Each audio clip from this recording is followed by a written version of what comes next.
This is a frustrated Luka Doncic making a money sign gesture, suggesting that the Golden State Warriors paid off the refs. Luka's symbolism would land him a $35,000 fine. According to the league, the gesture was inappropriate, which brings us to the question, why was Luka even making this gesture in the first place? Well, after a timeout, the Mavericks would line up on the wrong side of the floor, which led to this basket.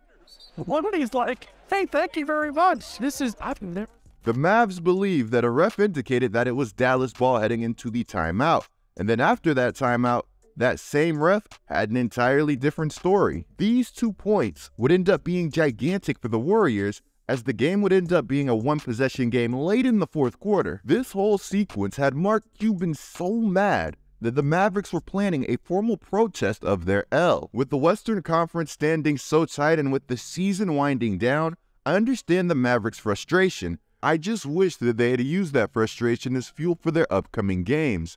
Instead, they'd go on to drop 2 straight games to the Charlotte Hornets. This would cause frustration within the organization to reach a critical level, and we have to talk about that.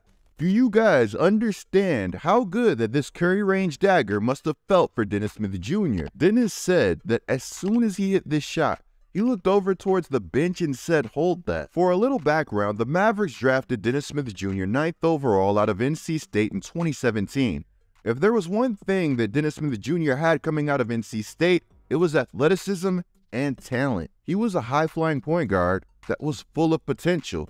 His rookie year, he averaged 15.2 points, and though the efficiency was mediocre, the talent was always there. And rookie year efficiency is rookie year efficiency. Most guys only go up from their rookie year. How many guys do we know that have struggled with efficiency in their rookie year, then went on to become really good players? To be short, I thought that Dennis Smith Jr. was the Mavericks point guard of the future. He's baddest athlete on the floor, and he could do that at will. Smith. And he rails back in the thunderous thought by Dennis Smith Jr. He's a bit embarrassed to let somebody come from one end of the floor, and your defense is set. Then they go all the way to the basket and dunk, and nobody steps off every help. In 2018, the Mavericks would acquire a generational Luka Doncic on draft night, and then everything would change. First, they'd move Dennis Smith Jr. off ball, and then to New York for Kristaps Porzingis, and his career would unfortunately take a turn for the worse. But as of late, he's been enjoying somewhat of a resurgence in Charlotte this year that I'd love to talk more in depth with you guys about if you'd want a full video on him. Friday, March 24th, Dennis Smith Jr. would help the, at the time, 23-win Charlotte Hornets, who were short-handed and have been chilling at the bottom of the standings in the Eastern Conference, right above the Detroit Pistons, to a win against the Dallas Mavericks, who are currently fighting for their playoff lives in the Western Conference. This is what the Hornets bench looked like a game earlier against the New Orleans Pelicans. Somebody said that their taking your opponent has left the match to a whole new level. Even Michael Jordan himself has had enough, which really might be in the best interest for Hornets fans, but I'm sure you guys get my point nonetheless. This was a game that the Mavericks couldn't afford to drop, and they dropped it twice. To nobody's surprise, the vibes were completely off after losing to this team. After the first L, Luka Doncic would say, "It's really frustrating. I think you can see it with me on the court. Sometimes I don't feel it's me. I'm just being out there, you know? I used to have fun smiling on the court, but it's just been so frustrating for a lot of reasons, not just basketball." When Luka would be asked about what else has been bothering him, he would say that it was private issues. Unfortunately, there's not really a good way to spin any of this, because at best, Luka is simply miserable on the court. That's being compounded by the bad basketball that the Mavericks have been playing. At worst, well, let's just hope that everything regarding his private life improves and improves very rapidly. After this game, Kyrie Irving would drop an interesting nugget on the boos that the Mavericks had faced at home, while being down 18 to a short-handed Charlotte Hornets team that was on the second night of a back-to-back. Quote, "So what? You obviously want to play well. It's only 5 people on the court that can play for the Mavs. If the fans want to change places, be my guest. Got years of work ahead to be great enough to be on this level. Our focus isn't necessarily on boos. It's on our performance and just being there for each other. boos are just a part of it, end quote.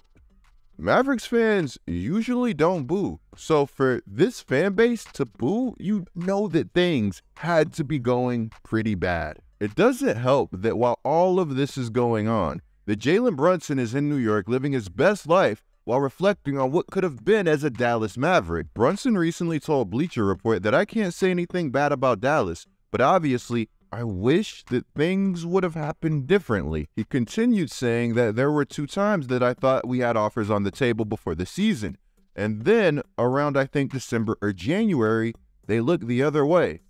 They had every right in the world to do so. I don't blame them for making any business decisions.